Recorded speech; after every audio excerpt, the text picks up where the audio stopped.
স্বামী স্ত্রী কিংবা স্ত্রী স্বামীর লজ্জাস্থানে উত্তেজনাবশত মুখ লাগাতে পারবে কিনা? নাভির নিচের লোমের সীমানা কতটুকু কাটতে হবে? অনেকে বাচ্চা না নেওয়ার জন্য সিজারের সময় নাড় উল্টিয়ে দেয়, এটা কি জায়েজ রয়েছে? হিজড়াদের পর্দার বিধান কি? মেয়েরা হাত পায়ের নখ বড় রাখলে কি নামাজে অসুবিধা হবে? বর্তমান অনেক টেস্ট টিউব বেবি নিচ্ছে, এটা কি ইসলামে জায়েজ আছে? পাক এবং শারীরিক প্রতিবন্ধীদের ক্ষেত্রে সালাতের নির্দেশনা জানতে চাই। বিয়ের ক্ষেত্রে পাত্রের সামনে একজন মেয়ের কতটুকু পর্দা করতে হবে? আমার স্বামী বিয়ে করতে চাইছে, আমি দিতেছি না, আমার কি গুনাহ হবে? অপবিত্র অবস্থায় গাছের ফল ছিঁড়লে গাছের কোনো ক্ষতি হবে কিনা? সৌদি আরবে হাঁটু বাহির করে উজু করে, এটা সঠিক উজু হবে?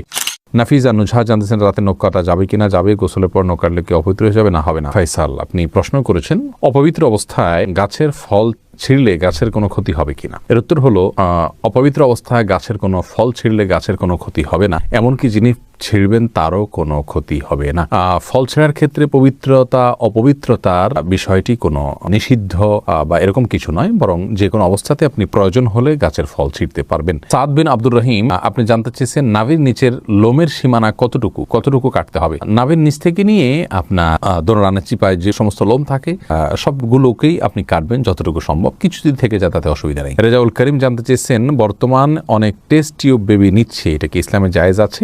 টেস্ট টিউব বেবি, এটাতে ইসলামের মৌলিক নির্দেশনা হলো যদি স্বামী স্ত্রীর বীর্য এবং শুক্রাণু থাকে এবং আরো কিছু শর্ত আছে, সেক্ষেত্রে মৌলিকভাবে এটি জায়েজ রয়েছে যদি নিরুপায় ব্যক্তি হয় তার জন্য। জাকির কাজী জানতে চেয়েছেন কোন কারণে কবর পরিবর্তন করার বিধান কি? কবর পরিবর্তন করা যেতে পারে বিশেষ কোনো কারণে, আপনার কবরের উপরে হয়তো কোনো গৃহ বা মসজিদ সম্প্রসারণ করতে হচ্ছে, তাহলে সেক্ষেত্রে কবরে যিনি শায়িত আছেন তার ধ্বংসাবশেষকে কোনো একটা ব্যাগে বা কিছুতে নিয়ে অন্য সাধারণ কবরস্থানে একটা কবর দাফন করে দেওয়া, এটা বিধিবদ্ধ, এটা নাজায়েজ বা গুনাহের কোনো কাজ নয়। তবে সেটা একান্ত প্রয়োজন হলে তখন যে কোনো হেনতন অজুহাতে এরকম করা যাবে না, এটা কবরের বাসীর প্রতি অসম্মান প্রদর্শন হবে সেক্ষেত্রে। তানজিন মিষ্টি জানতে চেয়েছেন মেয়েরা হাত পায়ের নখ বড় রাখলে কি নামাজে অসুবিধা হবে? নামাজ হয়ে যাবে যদি আপনি নখের ভেতরে চিপায় পানি পৌঁছাতে পারেন, তাহলে সেক্ষেত্রে নামাজ হয়ে যাবে, নামাজের কোনো সমস্যা নেই। তবে যদি ব্যাপারটি এরকম হয় যে নিচে পানি পৌঁছাচ্ছে না, অতিরিক্ত হওয়ার কারণে ময়লা জমে যাচ্ছে, তাহলে সেটা একে তো অনুচিত, দ্বিতীয়ত হলো যদি পানি না পৌঁছে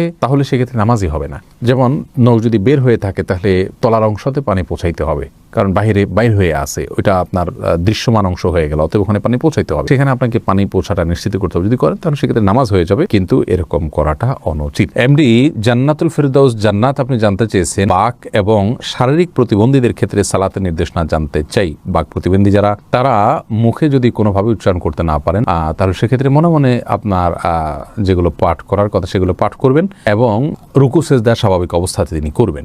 আর শারীরিক প্রতিবন্ধী যারা, তারা যেভাবে পারেন সেভাবে সালাত আদায় করবেন। আল্লাহ রাব্বুল আলামিন বলেছেন ফাত্তাকুল্লাহ মাসতাতা'তুম, তোমরা আল্লাহকে যতটুকু সাধ্যে কুলায় ততটুকু ভয় করো। অতএব প্রত্যেকে যার সাধ্য অনুযায়ী তার আমলগুলো সম্পাদন করতে হবে। আবু হানিফা আরিফ জানতে চেয়েছেন হিজড়াদের পর্দার বিধান কি? ভাই আবু হানিফা, হিজড়া যারা, তাদের জন্য পর্দার বিধান হলো তারা সাধারণ অবস্থাতে যদি পুরুষের সাথে তাদের সাদৃশ্যটা বেশি হয় তাহলে সেক্ষেত্রে তারা পুরুষদের সাথে দেখা করবেন, মেয়েদের সাথে পর্দা করবেন। আর যদি তাদের শারীরিক গঠন মেয়েদের আলামত, মেয়েদের শরীরের গঠনটা তাদের মধ্যে বেশি থাকে, পুরুষের গঠনটা কম থাকে, তাহলে সেক্ষেত্রে মেয়েদের বিধান তাদের জন্য প্রযোজ্য হবে, তারা পুরুষদের সাথে পর্দা করবেন।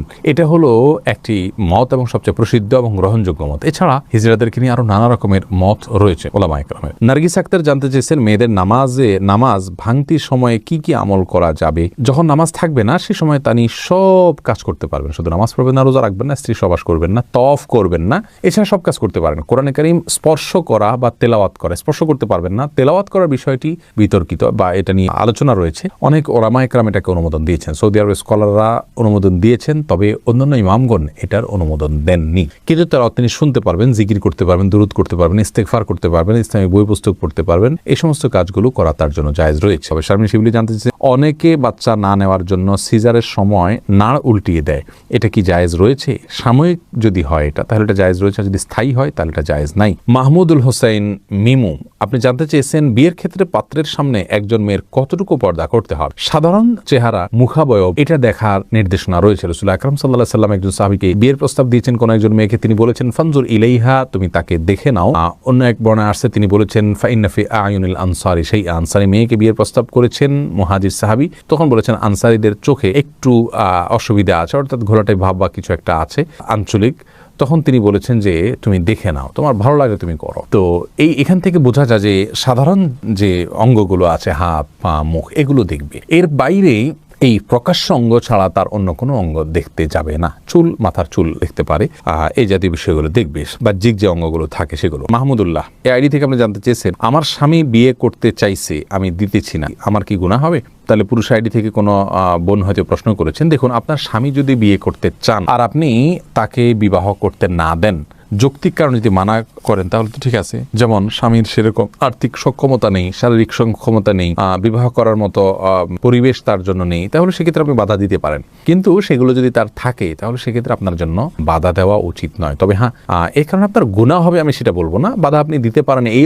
অর্থে যে আপনি সতীন চাচ্ছেন না, আপনি স্বামীর কাজের পরিণাম আপনাদের উভয়ের জন্য ভালো হবে না, সেই দৃষ্টিকোণ থেকে আপনি বাধা দিচ্ছেন, তাহলে আপনি দিতেই পারেন, গুনাহ হবে না। কিন্তু যদি আপনার আল্লাহর বিধানের প্রতি আপনার অবজ্ঞা থাকে এবং অশ্রদ্ধা থাকে, তাহলে সেটি ভিন্ন কথা। সেটার কারণে হলে গুনাহ শুধু হবে না, তার কারণে ঈমানও যেতে পারে। বিল্লাল বাঙালি আপনি জানতে চেয়েছেন, সৌদি আরবে হাঁটু বাহির করে উজু করে, এটা সঠিক অজু হবে? অজু হয়ে যাবে ভাই বিল্লাল, তবে হাঁটুর কাপড় সরিয়ে ফেলা এটা জায়েজ কিনা সেটা হলো মূল প্রশ্নের বিষয়। অজু নিয়ে এটা নিয়ে আপত্তি নেই, হাঁটুর কাপড় উঠায় উজু করলে উজু হয়ে যাবে, বা উজু অবস্থায় হাঁটুর কাপড় উঠে গেলেও উজু থাকবে, নষ্ট হয়ে যাবে না। কিন্তু হাঁটুর উপরে কাপড় উঠানো পুরুষের জন্য এটা জায়েজ কিনা, বিশেষ করে অন্য পুরুষদের সামনে, এই নিয়ে ওলামা একরামের এবং ফোকা একরামের মতো পার্থক্য আছে যে হাঁটু এটা সতরের অংশ কি না। বিশুদ্ধ মত অনুযায়ী এটা সতরের অংশ। তো তবে সৌদি আরবের ওলামা একরাম এবং অনেকের মতেই আপনার হাঁটু এটা সতরের অংশ নয়। যেহেতু এটা সতরের অংশ নয়, যার কারণে এটা উন্মুক্ত হলে গুনাহ হবে না। এটার একটা যৌক্তিক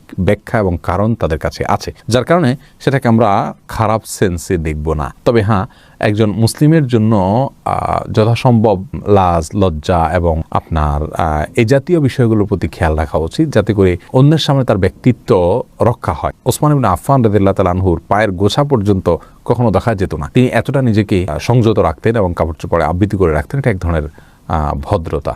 যাই হোক, শরীয়তের বিধানের কথা বলতে গেলে যেহেতু একটা শরঈ ব্যাখ্যা রয়েছে তাদের কাছে, যার কারণে সেটাকে আমরা হারাম বা গুনাহ বলতে পারবো না। তারিয়া আলম আপনি জানতে চেয়েছেন, কেউ বদদোয়া করলে এই বদদোয়া কাটানোর জন্য কি করতে হবে? বদদোয়া কাটানোর কোনো সিস্টেম নেই। আল্লাহর কাছে ইস্তেগফার করবেন এবং চেষ্টা করবেন ভালো পথে থাকার জন্য, আল্লাহর কাছে আশ্রয় চাইবেন। এনাম জানতে চেয়েছেন, চিরকুমার থাকা কি জায়েজ আছে? না, চিরকুমার থাকা জায়েজ নাই, যদি কেউ এটাকে সওয়াবের কাজ মনে করেন। হ্যাঁ, দিনের কোনো কাজ, বড় কোনো দায়িত্ব পালন করতে গিয়ে, দিনের জ্ঞান অর্জন করতে গিয়ে তিনি বিয়ে করার সুযোগ পাচ্ছেন না, তাহলে সেটা তার জন্য জায়েজ রয়েছে, এইটুকু বলা যেতে পারে। তবে রাসূল করিম সাল্লাল্লাহু আলাইহি সাল্লাম বিবাহ না করে থাকার বিষয়টিকে সমালোচনা করেছেন এবং তিনি বলেছেন যে তোমরা বিবাহ করো, বিবাহ আমার সুন্নাহর অন্তর্ভুক্ত। এই জন্য বিবাহ করে, সংসার করে, তার ফাঁকে ফাঁকে ইবাদতবন্দি করে ইলম শেখা, সেটা হলো উচিত এবং উত্তম। রিজওয়ানুর রহমান হৃদয় জানতে চেয়েছেন, স্বামী স্ত্রী কিংবা স্ত্রী স্বামীর লজ্জাস্থানে উত্তেজনাবশত মুখ লাগাতে পারবে কিনা? এটা ঘৃণ্য কাজ ইসলামী শরীয়তে। এটি আর কিছু না হলেও মাকরুহ, কমপক্ষে হারাম সরাসরি না হলেও মাকরুহ, অপছন্দনীয় কাজ। এরপরে এমডি জাকির জানতে চেয়েছেন, দোকানে কি বিড়ি সিগারেট বিক্রি করা সম্পর্কে ইসলাম কি বলে? যদিও আমরা খাই না, আমরা বলেছি এই বিষয়ে একটা ভিডিও ক্লিপে। দোকানে বিড়ি সিগারেট রেখে বিক্রি করলে সেই উপার্জিত অর্থ আমাদের জন্য হালাল হবে না। যদি কেউ দোকানে বিড়ি সিগারেট না রেখে দোকানদারি করতে পারেন, সেটা হবে সবচেয়ে ভালো। আর যদি এটা না রেখে তিনি তার কোনো উপায় না থাকে, তাহলে সেক্ষেত্রে এইটার উপার্জনের টাকাটাকে তিনি আলাদা করে রাখবেন, সেটা তিনি ভক্ষণ করবেন না এবং সেটা তিনি দান করে দিবেন সওয়াবে নিয়ত করা ছাড়া। এটা হলো তার নিষ্কৃতির উপায়। আর সাধারণ অবস্থাতে বিড়ি সিগারেট বিক্রি করা জায়েজ নেই, কারণ এটা অন্যায় কাজে সহযোগিতা করার শামিল।